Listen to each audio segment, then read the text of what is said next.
Hello everyone, welcome to Edumosaic. अब लगता है कि भारत सरकार इनकम टैक्स को पूरी तरह से ख़त्म ही कर देगा और उसके जगह पर एक नया टैक्स कोड लागू करने जा रहा है। अब उससे आपको घाटा है या फ़ायदा है, इसके बारे में पूरा एनालिसिस हम लोग वीडियो में आगे करेंगे। लेकिन मैं एक बात आप लोगों को बता देना चाहता हूँ कि भारत सरकार का जो मंशा है वह कई सालों से ऐसा दिख रहा था, क्योंकि दो टैक्स कोड था आपके पास, दो इनकम टैक्स का दो स्लैब था, एक ओल्ड जो पुराना इनकम टैक्स स्लैब, दूसरा न्यू। और बार बार भारत सरकार के द्वारा न्यू टैक्स स्लैब को ही प्रमोशन किया जा रहा था, प्रमोट किया जा रहा था। ओल्ड टैक्स कोड के ऊपर कोई ऐसा कुछ लागू नहीं हो रहा था। इन सारे चीज़ों को देखने से ऐसा लग रहा था कि कुछ दिनों के बाद ये ओल्ड जो टैक्स जो स्लैब है उसको ख़त्म करके भारत सरकार पूरी तरह से नया टैक्स स्लैब ही लागू कर देगा। लेकिन इन दिनों यह सूचना आ रहा है कि नहीं, अब इनकम टैक्स को पूरी तरह से ख़त्म कर देगा भारत सरकार और उसके जगह पर एक नया टैक्स कोड लागू करेगा। अब नया टैक्स कोड लागू करने से राज्य कर्मियों को, केंद्रीय कर्मियों को, जवानों को, पेंशन भोगियों को क्या फ़ायदा होगा या क्या घाटा होगा, आइए इन सारी चीज़ों के बारे में हम लोग चर्चा करते हैं इसमें। लेकिन उससे पहले यदि आप मेरे चैनल पर नए हैं तो प्लीज़ मेरे चैनल को लाइक, शेयर और सब्सक्राइब अवश्य करें, ताकि आने वाले वीडियो का लिंक आपको मिलता रहे। तो दोस्तों आइए देखते हैं हम लोग नए टैक्स, ये इनकम टैक्स और नया टैक्स कोड में डिफरेंस क्या है, इसको ज़रा देखते हैं। देखिए सबसे जो क्या डिफरेंस है, कह रहा है कि की change and difference. Now let us derive into the key difference between the income tax act and upcoming direct tax code. देखिए सबसे पहला जो चेंज हुआ है इसमें क्या हुआ है, रेसिडेंशियल स्टेटस। रेसिडेंशियल मतलब समझते हैं आप लोग। तो रेसिडेंशियल स्टेटस कर रहा है कि the direct tax code will simplify residential status categories. Currently under the income tax act there are 3 categories. Residential 3 category है। पहला है ROR, resident and ordinary resident. दूसरा था resident but not ordinary resident, RNOR। And तीसरा था non resident, NR। Under the new tax code तीनों को खत्म करके सिर्फ 2 ही रखा गया है। There will only 2 category, resident अगर आप निवासी यहाँ के हैं तो, नॉन रेसिडेंट अगर निवासी नहीं है तो, दोनों बस। इसके अलावा तीसरा चौथा कुछ भी नहीं है। इसके बाद आता है elimination of previous year and assessment year. देखिए असेसमेंट ईयर आपके इनकम टैक्स के फॉर्म में लिखा रहता था और फाइनेंशियल ईयर। असेसमेंट ईयर का मतलब क्या होता था, जैसे कि अगर आप 23-24 का फॉर्म फिलअप कर रहे हैं तो असेसमेंट ईयर में दिखता था हम लोग 24-25, और जो फाइनेंशियल आपका क्या होता था 23-24 और असेसमेंट ईयर 24-25। लेकिन इसमें क्या है, one of the most significant change in the removal of the concept of the previous year and assessment year खत्म हो जाएगा। Under the new seal system only the financial year will be relevant. अब इसमें सिर्फ financial year ही रह जाएगा और assessment year खत्म हो जाएगा। Is a capital gain taxation. Capital gain might become part of your normal income under the direct tax code which could result in higher tax rates. ये कैपिटल गेन हो गया, might become part of your normal, जो normal income आपका है वही आपका capital gain कहा जाएगा। अब इसके बाद आगे कह रहा है 4 नंबर में, देखिए कि अगला चेंजिंग क्या हो रहा है, change in income head. While the 5 head of income will remain the same, 2 of them will be renamed. Income from salary will be called employment income and income from other source will be renamed income from residuary source. देखिए अभी 2 को change हो जाएगा। While the 5 head of income का 5 head तो होता था will remain same रहेगा, लेकिन उसमें से 2 जो है वह चेंज हो जाएगा। क्या हो जाएगा भाई, एक इनकम फ्रॉम सैलरी, एक हेड आपका होता था पहले, जो आपका इनकम टैक्स जो स्लैब, जो पुराना जो इनकम टैक्स वाला जो फॉर्म फिलअप करते हैं हम लोग, उसमें इनकम टैक्स सैलरी था, income from salary.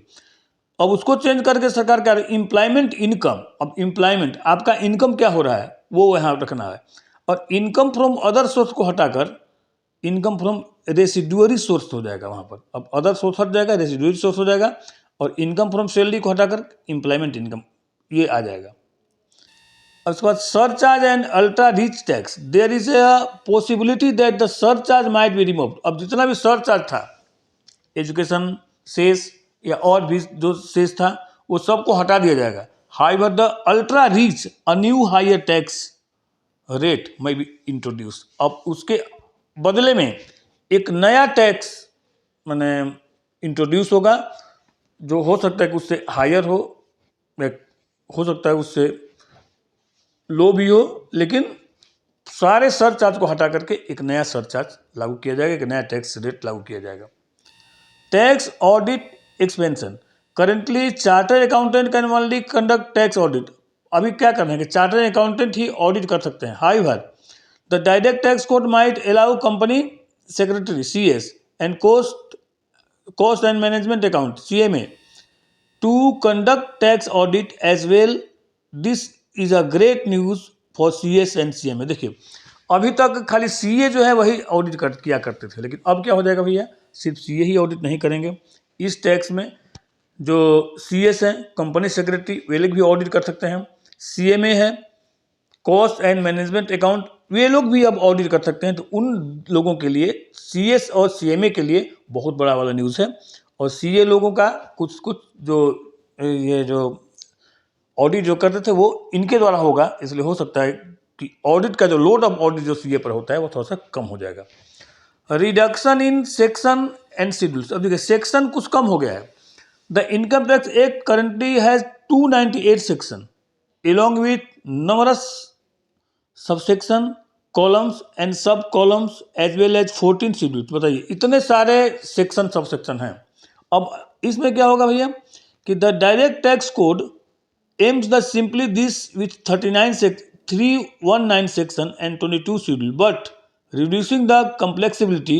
The government hopes the decrease lawsuit and make the law more straightforward.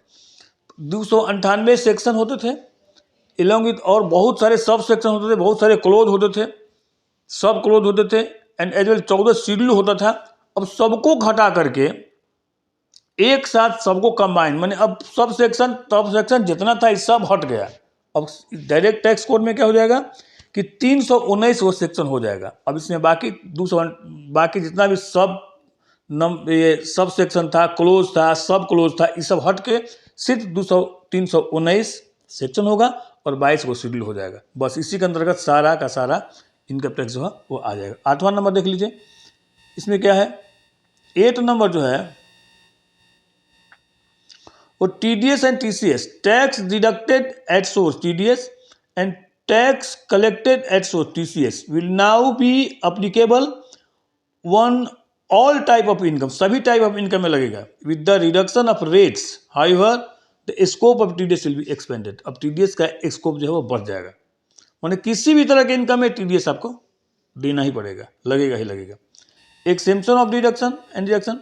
The direct tax code DTC 2025 is expected to remove most exemption and deduction.